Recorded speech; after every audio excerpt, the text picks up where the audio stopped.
आज से बहुत पहले की बात है। उत्तर प्रदेश के एक छोटे गांव में एक आदमी था जिसकी पत्नी और एक छोटी बच्ची थी। वो बच्ची 5 वर्ष की हुई तब उसकी मां मर गई। इस छोटी सी बच्ची का नाम नीलावंती था। नीलावंती की मां मरने के बाद उसके पिता ने उस गांव छोड़कर उसे दूसरे गांव में ले गए। नीलावंती के पिता को आयुर्वेद का बहुत ज्ञान था। साथ ही नीलावंती अपने पिता से आयुर्वेद का ज्ञान प्राप्त करती थी।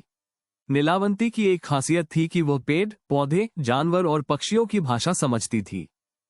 यही नहीं, नीलावंती के स्वप्न में शैतान भी आते थे और उसे जमीन के नीचे छिपे हुए धन के बारे में बताते थे। नीलावंती के अंदर उसके पिता की अच्छी परवरिश थी, इसलिए वो सब कुछ जानते हुए भी धन को खोदकर नहीं निकालती थी। पीपल के पत्ते से बनाई गई किताब पर नीलावंती को पेड़, पौधे और शैतान जो मंत्र देते थे वे सब लिख लेती थी।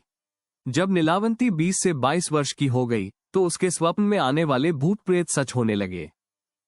बाद में नीलावंती को पता चला कि वह एक श्रापित यक्षिणी है और इसलिए उस दुनिया में नहीं जा पाती थी जहां वह होनी चाहिए थी। उसने ये सब अपने पिताजी को बताया। नीलावंती के पिता को उसकी बताई बात का पता चला। वे उसे बताते हैं कि अगर वह इस दुनिया में नहीं है और एक श्राप के कारण आई है और इसमें फंसी हुई है तो वो अपनी इच्छा से चली जा सकती है। फिर नीलावंती उस गांव से चली गई और रास्ते में एक व्यापारी से मिली। नीलावंती ने उस व्यापारी को दूसरे गांव में जाने के लिए कहा क्योंकि एक अच्छी आत्मा ने कहा था कि 35 मील दूर एक दूसरा गांव है जहां एक बरगद का पेड़ है। वहां पर तुम्हें अपने रक्त के साथ पशु पक्षियों की भी बलि देनी होगी। इसी बात को ध्यान में रखते हुए नीलावंती उस व्यापारी से उस गांव में चलने के लिए कहती है। व्यापारी नीलावंती को देखकर मंत्रमुग्ध हो जाता है और कहता है कि मैं तुम्हें उस गांव छोड़ दूंगा, लेकिन बदले में तुम मुझसे शादी करनी होगी। ठीक है, मुझे मंजूर है, लेकिन मेरी एक शर्त है कि मैं रात को तुम्हारे साथ नहीं रहूंगी, नीलावंती ने मुस्कुराते हुए कहा। साथ ही कहा, मैं क्या करती हूँ इसके बारे में तुम मुझसे कुछ नहीं पूछोगे। व्यापारी ने कहा कि मैं आपकी बात से सहमत हूँ। व्यापारी नीलावंती को उसके बैलगाड़ी पर बिठाकर वो उस गांव में ले गया। फिर नीलावंती ने शर्तों के अनुसार उस व्यापारी से विवाह कर लिया। नीलावंती हर रात बरगद के पेड़ के नीचे जाती थी जहां वो अपना रक्त और पशु पक्षियों की बलि चढ़ाती थी। उस गांव के कुछ लोगों ने एक रात नीलावंती को पशु पक्षियों को मारते हुए देखा। जब वो तंत्र मंत्र उस बरगद के पेड़ के नीचे कर रही थी, वे उस व्यापारी को जाकर सब कुछ बताते हैं। व्यापारी भी नीलावंती को अगली रात अपने समय पर तंत्र साधना करते हुए देखता है। अगले दिन नीलावंती के सपने में शैतान आता है और बताता है, नीलावंती, कल जब तुम तंत्र साधना करने के लिए बरगद के पेड़ के नीचे जाओगे तो बरगद के पेड़ के बगल से बहने वाली नदी में एक लाश बहती हुई दिखाई देगी। उस लाश के गले में एक ताबीज होगा जिसे खोलना होगा। ताबीज को गले से निकालने के बाद उसी नदी में एक नाव पर सवार आदमी मिलेगा। आपको ताबीज को उस आदमी को देना होगा जो आपको दूसरी दुनिया में जाने में मदद करेगा। उस शैतान ने नीलावंती को बताया कि उसे अपनी दुनिया में वापस लौटने का एकमात्र यही मौका मिलेगा, दूसरा नहीं मिलेगा। नीलावंती अगले दिन बहुत खुश हुई और रात को बरगद के पेड़ के नीचे चली गई। वो तंत्र साधना करते हुए नदी के किनारे एक लाश बहती हुई देखती है।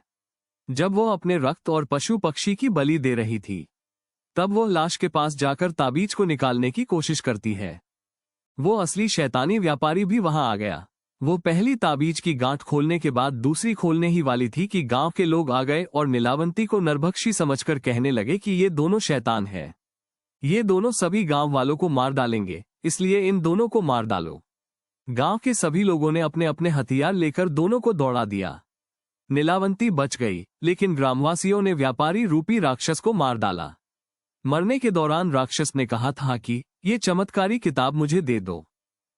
तब नीलावंती ने इस किताब को श्रापित करते हुए कहा कि यदि यह शैतान को मिल गया तो ये पूरी दुनिया के लिए बेकार है। उसने कहा कि जिसने इसे लालच में पढ़कर पूरा पढ़ा वह तुरंत मर जाएगा और जिसने इसे आधा पढ़कर बीच में छोड़ा वह पागल हो जाएगा। इस भयंकर श्राप के बाद नीलावंती ने किताब को वहीं छोड़ दिया और चली गई। आज तक कोई नहीं जानता कि नीलावंती कहाँ गई और आगे उसके साथ क्या हुआ। ये भी कहा जाता है कि आज तक नीलावंती जीवित है और अपनी दुनिया में वापस जाने का मार्ग ढूंढ रही है। आगे चलकर उस किताब के पन्ने हवा के कारण अलग अलग दिशाओं में फैल गए थे। वो कुछ साधु आए और उन्होंने उन पन्नों को जोड़कर इस महान किताब को समझना। फिर उनमें से एक अच्छा साधु था जिनके मन में बिल्कुल भी लालच नहीं थी। उन्होंने संपूर्ण किताब को पढ़कर इसका सरल अनुवाद करने का सोचा। साधु जी ने बिल्कुल ऐसा ही किया। इस किताब को लोक कल्याण के लिए वापस अनुवादित में बनाया। लेकिन बहुत से लोगों ने इसका अपनी लालच पूर्ण करने के लिए ही उपयोग किया, जिसके कारण अधिकतर लोगों के लिए किताब लाभकारी नहीं रही। अब आज के दिन ये किताब कहाँ है ये किसी को पता नहीं।